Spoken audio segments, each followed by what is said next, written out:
Good morning from Santa Barbara. Spill the tea with D&E.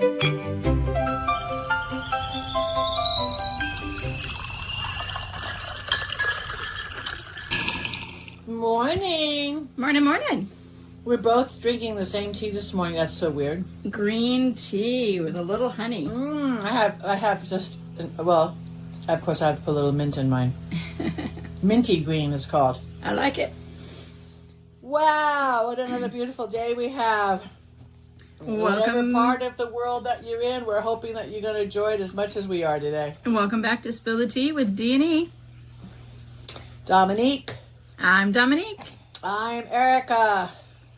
And today we are going to talk about, we're going to dive into something that sounds like science fiction, but it's already showing up in our food industry conversations. It's already out there. People aren't looking at and reading labels. If you didn't read labels before, I really suggest that you read labels now. We just started reading labels just on chicken. Mm-hmm. And didn't know. Figured out the difference between good air chilled and water chilled. Didn't know. Yep. Lab-grown meat at Costco? What's really in your cart? It's a soft opening is what they say. Yep. Who's selling it and what do you need to know? Yeah, I would just understand, like, when you just see something that's too good to be true, please read the label. Because obviously, if it's lab grown, you just have to feel like, what does your body think of that? My body doesn't like it. I asked it. I had a deep conversation with my body. Do you want lab grown meat? No. And if that was my only option on the planet, I just wouldn't eat meat anymore. Yeah, go vegetarian. That's it. And I've done that. I was a vegetarian for about 6 months because of medical reasons. So we're bother me. hearing that Costco, and we don't actually go to Costco all that often, so you're going to have to check it out for yourself. But we've heard that big chains across the country are beginning to sell lab-grown meat. It says, this is the weird thing. It says when you got to read the words, in between the words, okay? Because they said, there's no fast food chains in the United States or globally that is currently selling lab-grown, they call it cultivated meat, to the public at scale. At scale, okay? So to me, the McDonald's, the Burger King, the KFC, the Wendy's, Taco Bell's, and all the others, who's to say if they're not just going to enter it into slowly? It's like how they changed and they got rid of the ice cream in McDonald's. So this is the weird thing, right? Yes. We know that some fast food chains have tested plant-based alternatives like Impossible Meat and Beyond Meat, which we know are soy derivatives, right? Yes.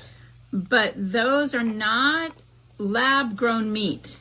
They're made from plants and not animal cells.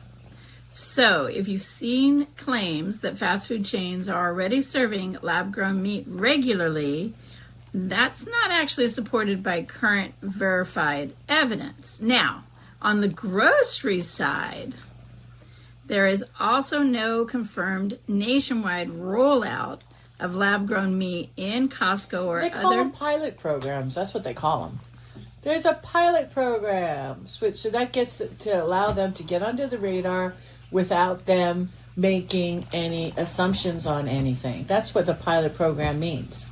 You get to do baby steps, and you don't have to make this big announcement in the paper and in the media saying, wake up everybody, this is what we're doing today. No, you don't have to do that. So what is actually being sold? Lab-grown meat, also called cultivated meat, is technically real animal meat grown from cells rather than a slaughtered animal.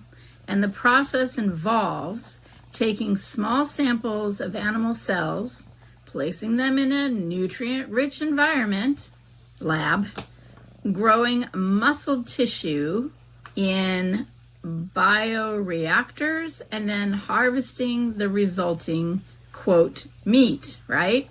The key regulatory term that we will see is cultivated meat or cell-cultured meat. So it will not say fake meat. It will not say plant-based meat.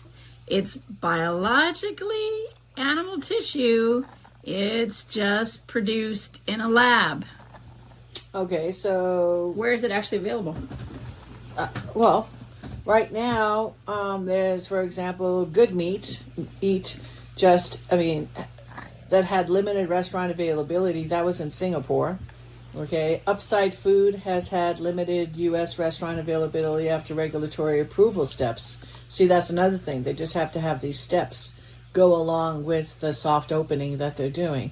But again, this is not grocery store scale yet. Okay, And it's not fast food chain yet. Okay. So why the confusion? Because a lot of confusion comes from they're mixing three different categories, okay? They've got the plant-based, right? They got the cultivated meat, and they got the conventional meat, farm-raised animals.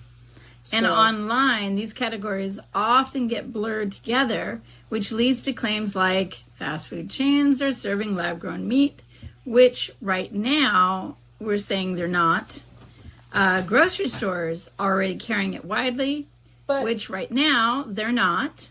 And But- it being hidden in plain sight, there's no evidence of that at scale. So we're just trying to educate the public that what you want to read for and look for is cultivated meat, or it's also called cell-grown meat. But, you look at chicken nuggets, for example, and you look at, fish sandwiches, those processed fish sandwiches. You don't even know in there. There have been multiple reports about it. There's like no real fish in the fish sandwich. And there's like no real chicken in the chicken nugget. So you just have to be very mindful. You've got to read the Right, ingredients. You've got to read the ingredients. Yeah, yeah.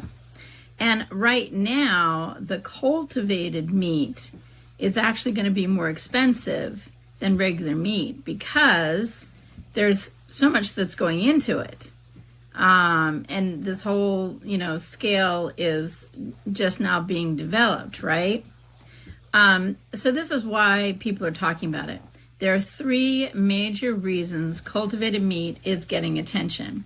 One is the environmental impact. They're suggesting that it may reduce land use, water use, and emissions. And then you're looking at animal welfare, and they're saying, well, there's no large-scale animal slaughter, right? But that has a whole component on its own. And then the third thing is food security. They're suggesting that this would diversify how we're getting food to general people. And so those are the three components where people are advocating for cultivated meat. Right. But there are also concerns, Yes. the energy levels that is used In production? to produce it. Yes, scaling challenges.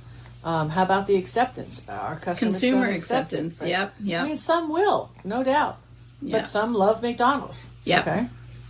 Labeling, transparencies, and cost and accessibility. So we're just going to have to wait and see how this whole pans out. But I think it's important just to be aware, and that's what we pride ourselves here on In Spill talking the about Tea, it. Yeah, with D&E is So we have to clarify, we have not seen it yet in our grocery store or in Costco, but we want you to be looking for it and let us know when you see it, because that's the big word, when. right. So the bigger question too is, where is this going, right? Because some people say, is the end goal to stop eating animals entirely? I don't know. I just look at it like this. They better label it correctly, and it has to be clearly identifiable because so much stuff gets switched on us. Remember I asked your mom to buy sausages, and she read all the labels, and it was the same brand, and there was 3 different labels, and there was 3 different labels of ingredients in each of the same branded sausages. That's crazy. That's crazy. So you have to be really careful, and that's at one grocery store. So you just have to be just because you read the label, the 4th time you didn't read the label, they made a change. Yeah, and So it's like every time you buy something, you you have to read the label. You can't right, assume that it was last week Right. or yesterday. because we're finding Because out, it's not. like with the glyphosate, Yes. that various companies are getting bought out by larger companies. Yes. The advertising doesn't change. Right. So Dave's bread. Right. That hasn't changed. Exactly. But where is Dave's bread? Where is that wheat being sourced? And now we're finding out, oh, right. Something else is going on. I just resent the fact that there is no transparency, really. And I think that's supposed to be essential, honestly. They shouldn't have to decode any kind of fine print. 60% of the people, when you get over 60, have to wear reading glasses. So you can't read the fine print. People don't like to keep on taking the glasses on and off and on and off in the grocery store. I go really slow through the grocery store, and when I pick up something, like if I'm trying to get a salad dressing or something, and I want to know that it's avocado oil and nothing else, I will take a picture of the ingredients with my phone, and then I'll put it back on the shelf, and I'll look at my phone, blow it up so I can read the ingredients, so I know for sure what I'm buying. Yeah. And it just means that, it takes me longer at the grocery store, but I'm safer about what I'm buying because I really don't want those seed oils. You're spending money. I'm spending money. Holy cow. A lot of money. A lot of money. And look how much food costs. I feel like my food costs have gone up 50%. Yeah, well, we're not going to go to Canada anytime soon. I was watching somebody go to Canada in a grocery store in Canada, and 4 chicken breasts were $42. I mean, everything was. I'm not complaining now on how much we pay here because we're very fortunate. Crazy. The United States, I think, has even lower food costs than Europe. But there are other places on the planet, like Europe, that don't include some of the nasty ingredients that we allow. Chemicals in the food. Yeah. So that means that those people's toxic bucket is less. Yeah. And so they're going to have less health concerns. Yeah. So they may be paying less for health care, and we're paying more for health care because our food is not as healthy. That's right. It's true. So, so our main thing is, please read even the meat labels, and in particular, for the next couple of years as this rolls out, you're going to look for cell cultivated or cell-based. And it's not going to be some big warning label. It's just going to be in the fine print. So let's talk about the green tea today. How about that? Because, we want to always try to include and add a medicinal tea. What do you want to say about it? Well, green tea is really good for our immune system. It's been used in Chinese medicine for a long time.